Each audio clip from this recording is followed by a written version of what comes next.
Time Dental et votre cabinet dentaire ont le plaisir de vous présenter l'information suivante. Le bridge. Tout d'abord, quelques rappels anatomiques. La dent se divise en deux parties, une visible avec laquelle nous mastiquons et une partie enfouie dans l'os, la racine.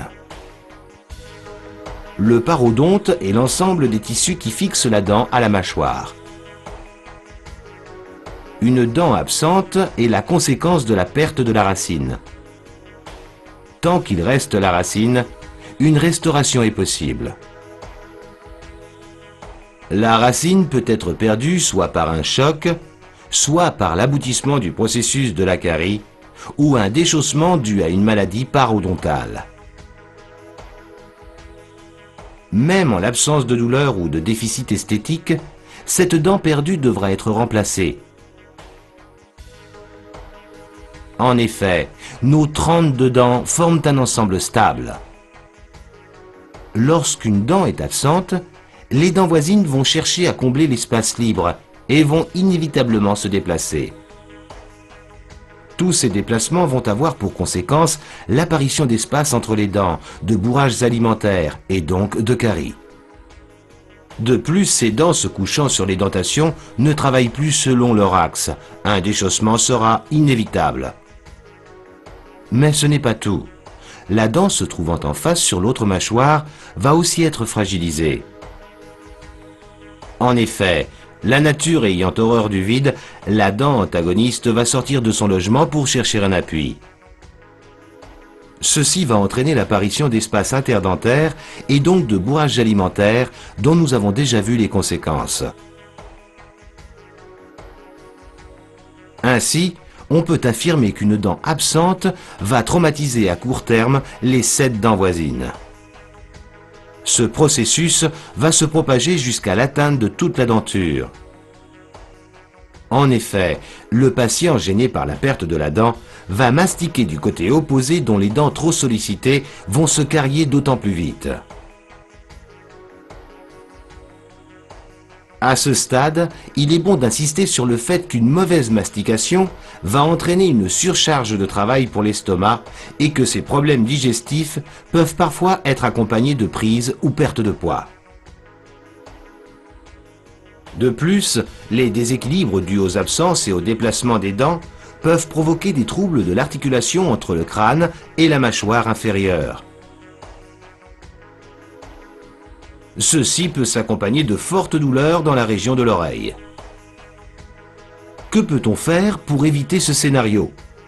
Le chirurgien dentiste va proposer la pose d'une prothèse pour remplacer les dents manquantes et restaurer la mastication, l'élocution et l'esthétique.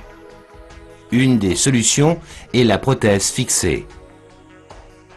Il s'agit de remplacer la dent absente par une couronne qui s'intégrera dans un bridge.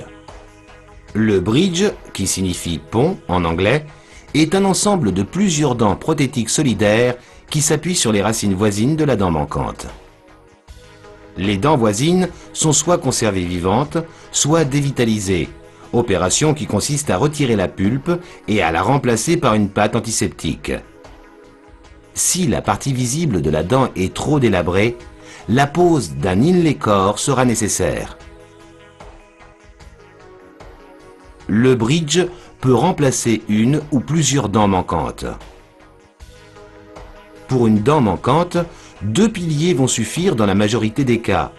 Mais lorsque 2 dents sont absentes, par exemple, il va de soi qu'il sera plus prudent d'avoir recours à 3 piliers de façon à répartir les forces exercées lors de la mastication. Les bridges peuvent aussi être plus étendus et bien évidemment le nombre de piliers augmentera avec le nombre de dents à remplacer. Pour réaliser le bridge, après avoir préparé les dents support, le chirurgien dentiste va effectuer une empreinte qui sera transmise au laboratoire de prothèse. Après un essayage éventuel, le bridge sera scellé définitivement, permettant ainsi au patient de retrouver fonction et esthétique. Suivant le matériau utilisé, on distinguera 2 grandes catégories. Tout d'abord, la couronne dite métallique, qui présente l'avantage de redonner à la dent sa forme et sa fonction, mais qui a l'inconvénient d'être particulièrement inesthétique. Pour cette raison, elle est surtout destinée aux dents postérieures.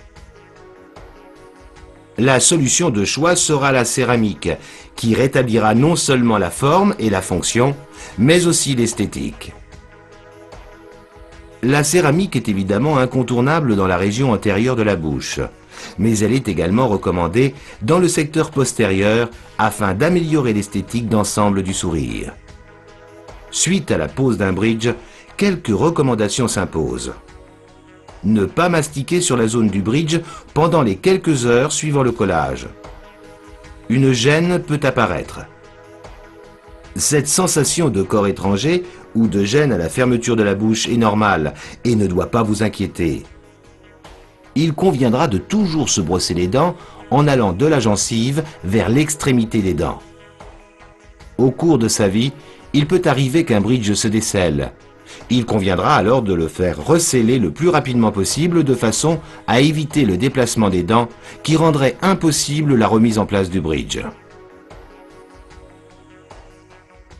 Pour conclure, il est bon de rappeler que le bridge n'est pas toujours la solution idéale.